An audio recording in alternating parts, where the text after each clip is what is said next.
राधे राधे दोस्तों। हमारी आज की कहानी का शीर्षक है बहू, दो रोटी ज़्यादा बनाने में तुम्हारी जान निकल रही है। जयपुर की सुबह का मौसम हमेशा की तरह सुनहरी और ठंडा था। हवा में हल्की सी ठंडक थी, मगर अनिका के शरीर में अजीब सी गर्मी महसूस हो रही थी। रात को देर तक काम करते करते उसने मुश्किल से कुछ घंटे की ही नींद ली थी। जब वह सुबह सुबह उठी तो उसके सिर में हल्का दर्द था और बदन भारी लग रहा था। फिर भी उसने रोज की तरह खुद को बिस्तर से खींचकर उठाया। उसे पता था, इस घर में अगर उसने सुबह सुबह रसोई में काम नहीं किया तो दिन भर ताने सुनने पड़ेंगे। रसोई में पहुंचते ही उसने गैस जलाई, चाय की केतली में पानी रखा, फिर नाश्ते के लिए परांठों का आटा गूंधा। हर आवाज़, हर छोटी सी खटर पटर उसे और ज़्यादा थका रही थी, पर वह चुप रही। ये घर है, होटल नहीं, मोहनलाल जी हमेशा कहा करते थे। और अनिका जानती थी कि यही सोच इस घर को एक साथ बांधे रहती है। उधर कविता देवी आज सुबह जल्दी उठकर पड़ोस की अपनी सहेली सविता से मिलने चली गई थी। उन्हें शायद ये एहसास भी नहीं हुआ कि बड़ी बहू की तबीयत ठीक नहीं है।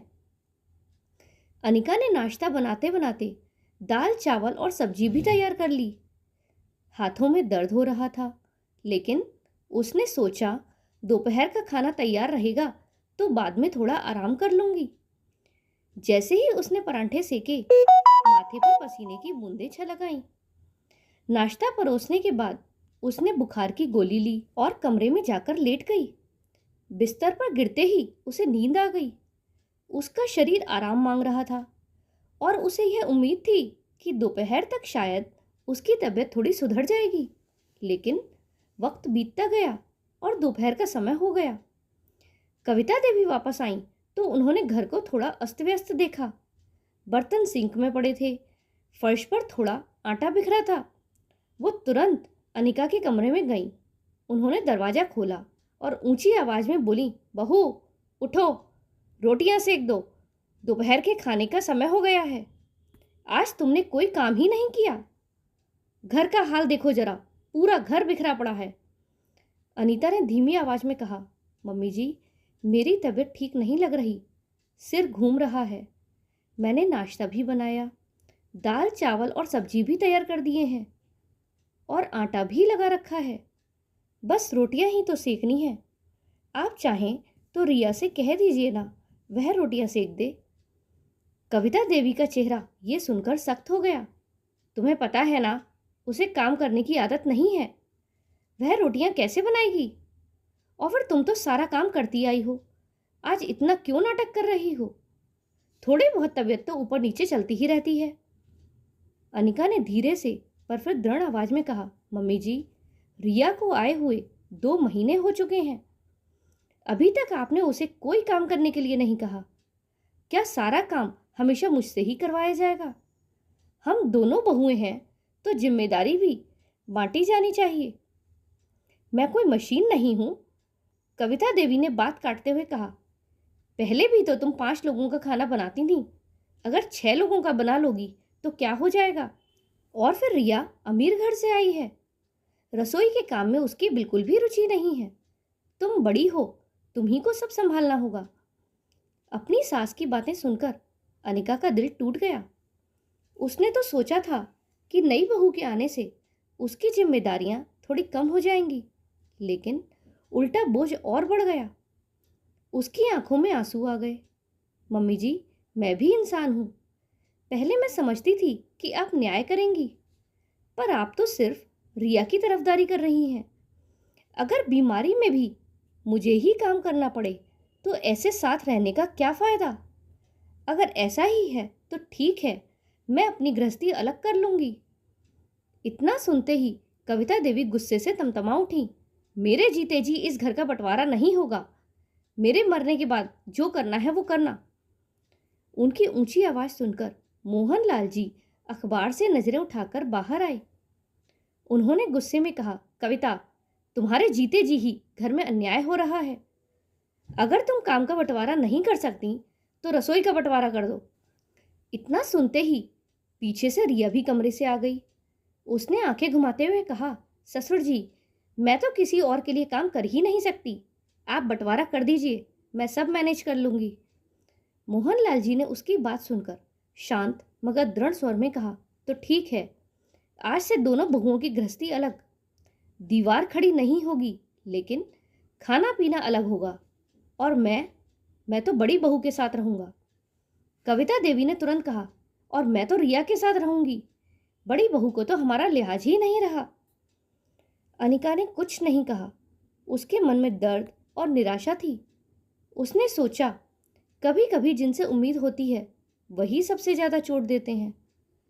उस शाम जब अभिषेक और विवेक लौटे तो पिता ने इस फैसले से उन्हें सन्न कर दिया। वे समझ नहीं पाए कि इतनी सी बात इतनी बड़ी दरार में कैसे बदल गई। पर घर का माहौल इतना तनावपूर्ण था कि किसी ने ज्यादा बहस नहीं की। अगले दिन से 2 अलग अलग रसोइयां बनी। अनिका ने चुपचाप अपना काम संभाला, मगर उसके मन में गहरा घाव था।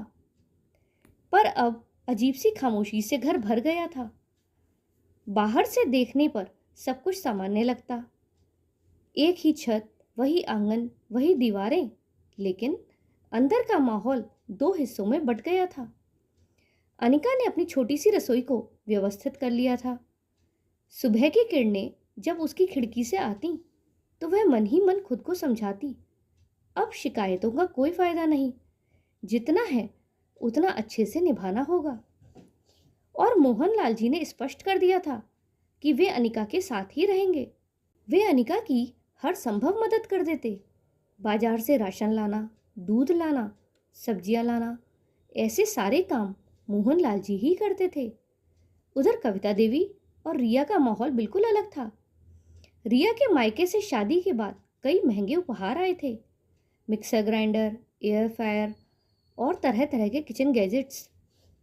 रिया ने दिखावे के लिए अपनी रसोई को शानदार बना लिया। पहले हफ्ते उसने बड़े शौक से इंस्टाग्राम स्टोरी में तस्वीरें डाली, नई शुरुआत, नई रसोई। मगर अंदर से उसे काम करने का बिल्कुल भी मन नहीं होता था। कविता देवी पहले पहल इसी छोटी बहू का उत्साह मानकर खुश हो जाती और वो सोचती कुछ दिनों में रिया सीख जाएगी। लेकिन जल्दी ही सच्चाई सबके सामने आने लगी। रिया जब भी रसोई में जाती कुछ ना कुछ बहाना बनाकर निकल जाती। कभी कहती, मम्मी जी, मेरी फ्रेंड का कॉल आया है, बस 5 मिनट में आती हूँ, और फिर लौटती ही नहीं। कभी कहती, ओह, मुझे पेंटिंग करनी है, वरना एग्जीबिशन के लिए टाइम नहीं बचेगा।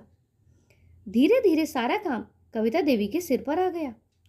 सुबह उठकर चाय बनाना, नाश्ता तैयार करना, बर्तन धोना, सब कुछ वही करती। उनकी उम्र के हिसाब से ये आसान नहीं था। उनके घुटनों में अक्सर दर्द रहता, लेकिन अहंकार और रिया को खुश रखने की चाह में उन्हें चुप करा दिया। एक दिन जब मोहनलाल जी और अनिका अपनी रसोई में हंसते बतियाते हुए परांठे खा रहे थे तो रिया ने दूर से देखा। उसे जलन हुई। उसने सोचा, ये सब मुझे नीचा दिखाने के लिए कोशिश कर रहे हैं। उसने कविता देवी से कहा, मम्मी जी, आप देख रही हैं ना, जेठानी जी कितनी चालाकी से पापा को अपने पक्ष में कर लिया है। आप कुछ बोलती क्यों नहीं? कविता देवी ने थकी हुई आवाज में कहा, रिया, हम सब एक ही परिवार हैं, चालाकी जैसी कोई बात नहीं है। शायद अनिका बस अपना काम कर रही है। रिया ने मुंह बनाकर कहा, बस आप ही हैं जो उनकी तारीफ करती रहती हैं। आप समझती क्यों नहीं कि वो हमें अलग करने पर तुली हुई हैं? कविता देवी चुप रही, लेकिन अंदर से वह खुद भी असहज थी। रिया के कामचोरी के कारण अब उन्हें रोज की जिंदगी कठिन लगने लगी। उनकी हथेलियों पर बर्तन धोते धोते खुरदुरापन आ गया था। घुटनों का दर्द अब रात में नींद हराम करने लगा था। दूसरी तरफ अनिका अपनी छोटी सी दुनिया में भी सबका ध्यान रख रही थी। वह मोहनलाल जी की दवाई समय पर देती, उनके लिए उनका पसंदीदा अदरक वाली चाय बनाती। जब अभिषेक घर लौटता तो वह उससे पूछती कि दिन कैसा रहा और उसकी थकान को कम करने की कोशिश करती। उसका दिल अब भी परिवार को जोड़कर रखने का था, भले ही हालात ने उन्हें अलग कर दिया हो। एक रविवार की सुबह विवेक अपनी रसोई में गया तो देखा वहां रिया नहीं थी। फिर वह कमरे में आया तो उसने देखा कि उसकी पत्नी रिया अभी तक सो रही है। उसने धीरे से कहा, रिया उठो, हमें नाश्ता बनाना है। रिया ने तकिए पर मुंह छिपाकर कहा, ओहो, आज संडे है, तुम खुद बना लो, मैं जरा देर तक सोना चाहती हूँ। विवेक ने उसकी बात सुनकर खुद पर काबू रखा, लेकिन उसके चेहरे पर निराशा साफ झलक रही थी। उसने मुश्किल से टोस्ट और चाय बनाई, मगर माँ कविता देवी ने बाद में सारे गंदे बर्तन साफ किए। शाम को अभिषेक और विवेक दोनों भाई आंगन में बैठे थे। विवेक ने धीरे से कहा, भैया, ये सब कुछ कितना अजीब हो गया है। मम्मी थक गई हैं पर कुछ बोलती नहीं, और रिया, वो तो जरा भी मदद नहीं करती, और पापा भी हमसे नाराज रहते हैं। अभिषेक ने गंभीर होकर कहा, मैं जानता हूँ पापा ने कुछ भी गलत नहीं किया था। रिया को समझाना होगा कि परिवार सिर्फ दिखावे से नहीं चलता। धीरे धीरे कविता देवी के मन में पछतावा उभरने लगा। उन्हें याद आया कि कैसे अनिका ने शादी के बाद हर छोटे बड़े काम को मुस्कुराकर निभाया था, बिना शिकायत, बिना किसी बहाने के। उन्होंने खुद कितनी बार उसे हल्के में ले लिया था। एक शाम जब कविता देवी थककर सोफे पर बैठी थी तो उन्होंने रिया से कहा, बहू, जरा बर्तन धो दो, मेरी कमर में बहुत दर्द हो रहा है। रिया ने मोबाइल से नज़र हटाए बिना कहा, अरे मम्मी जी, आप देख रही हैं ना कि मैं अपनी सहेली से चैट पर बातें कर रही हूँ, आप कर दीजिए ना। उस लम्हे ने कविता देवी का दिल तोड़ दिया। उन्हें पहली बार महसूस हुआ कि उन्होंने जिस बहू के लिए बड़ी बहू को डांटा, वही बहू अब उनकी परवाह तक नहीं करती। दूसरे दिन मोहनलाल जी ने कविता देवी को अकेले आंगन में बैठे देखा। उनका चेहरा उतरा हुआ था। उन्होंने पास आकर कहा, कविता, कभी कभी समय पर लिया गया सही फैसला ही रिश्तों को बचा सकता है। तुमने रिया को बचाने के लिए अनिका को दुख दिया, अब देख रही हो उसका नतीजा। कविता देवी की आंखें भर आईं। उन्होंने धीरे से कहा, मोहनलाल जी, शायद मैंने सच में बहुत बड़ी गलती की है। इस बीच अनिका को भी सास की परेशानी का अंदाजा हो गया था। उसने सोचा, जितना भी दर्द मिला हो, मगर सास तो आखिर सास ही है ना, उन्हें तकलीफ में तो नहीं देख सकती। उसने बिना कुछ कहे अगले दिन उनके हिस्से का भी खाना बनाकर चुपचाप पहुंचा दिया। कविता देवी ने प्लेट देखी तो उनकी आंखें भर आईं। उन्होंने सोचा, जिसे मैंने सबसे ज्यादा दुख दिया वही मेरी मदद करने के लिए आगे आई। धीरे धीरे घर का माहौल बदल रहा था। रिया का असली स्वभाव अब सबके सामने आ चुका था, लेकिन असली सबक अभी बाकी था। ऐसे ही कुछ हफ्ते बीत गए। रिया की कामचोरी और लापरवाही के कारण कविता देवी के लिए रोजमर्रा के काम और भी मुश्किल होते गए। उनके घुटनों का दर्द बढ़ता गया, सांस लेने में तकलीफ होने लगी, पर उन्होंने किसी से कुछ नहीं कहा, ना मोहनलाल जी से और ना ही अनिका से। एक दोपहर जब घर में सन्नाटा था तो कविता देवी सब्जी काटते काटते अचानक चक्कर खाकर गिर पड़ी। उनका सीना दर्द से कस गया। ये दिल का दौरा था। आवाज सुनकर मोहनलाल जी और विवेक भागे आए। उन्हें तुरंत अस्पताल ले जाया गया। रिया ने सिर्फ इतना कहा, ओह नो, मम्मी जी को हॉस्पिटल ले गए हैं, मुझे तो आज जरूरी एग्जीबिशन में जाना था, मैं बाद में आती हूँ। और वह अपने कमरे में लौट गई। अस्पताल में अनिका ने बिना देर किए सास की सेवा संभाल ली। उसने दवाइयों के टाइम से लेकर डॉक्टर से बात करने तक का सारा काम किया। मोहनलाल जी ने देखा, रात के 2 बजे भी अनिका उनके सिरहाने बैठी थी, पानी पिलाती, उनका माथा सहलाती। उसकी आंखों में नींद थी, लेकिन चेहरे पर चिंता और ममता भी। अगले दिन जब कविता देवी को होश आया तो उनकी नज़र अनिका पर पड़ी। वो थकी हुई पर पूरी निष्ठा से सेवा करती हुई। उन्होंने धीमे स्वर में कहा, बहू, तुम यहाँ? अनिका ने मुस्कुराकर कहा, मम्मी जी, आप मेरी भी माँ जैसी हैं, आपकी सेवा करना मेरा फर्ज है। कविता देवी की आंखें भर आईं। उन्हें पिछले दिनों की सारी बातें याद आ गईं।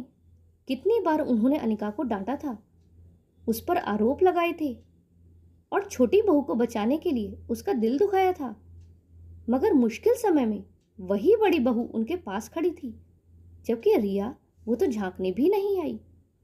डिस्चार्ज के दिन घर लौटते ही कविता देवी ने सबको बैठक में बुलाया।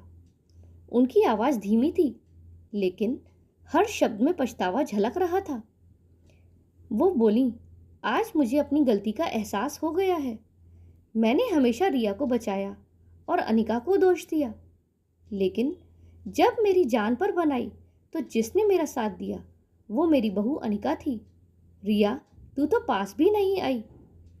फिर वह अनिका से बोली, बहू, मैं तुमसे माफ़ी मांगती हूँ। अनिका ने जल्दी से उनका हाथ पकड़ लिया। उसकी आंखें भी भीग गईं। बोली, मम्मी जी, आप ऐसी बातें मत कीजिए। परिवार में नाराज़गी होती है, पर रिश्ते टूटते नहीं। बस आगे से इतना ही चाहूँगी कि किसी के साथ भी भेदभाव ना हो। मोहनलाल जी ने गहरी सांस ली और बोले, यही तो असली परिवार है, जहाँ गलती मानकर रिश्ते बचाए जाते हैं। विवेक ने भी रिया की ओर देखा। रिया अब चुप थी। शर्म से उसकी नज़रें झुकी हुई थीं। वह समझ चुकी थी कि उसका व्यवहार सबके सामने उजागर हो चुका है। उस शाम कई हफ्तों बाद पूरा परिवार एक ही खाने की मेज पर बैठा। दो रसोइयां फिर से एक हो गईं। अनिका ने जब परांठे परोसे तो कविता देवी ने उसका हाथ पकड़ लिया। उनकी आंखों में इस बार सच्ची मोहब्बत और सम्मान था। तो दोस्तों, आपको ये कहानी कैसी लगी कमेंट में ज़रूर बताइए। मोहनलाल जी ने जो फैसला लिया था वो सही था या गलत? और आपको कहानी पसंद आई हो तो वीडियो को लाइक करें और चैनल पर नए हो तो चैनल को सब्सक्राइब करें। हमारे साथ अंत तक बने रहने के लिए धन्यवाद।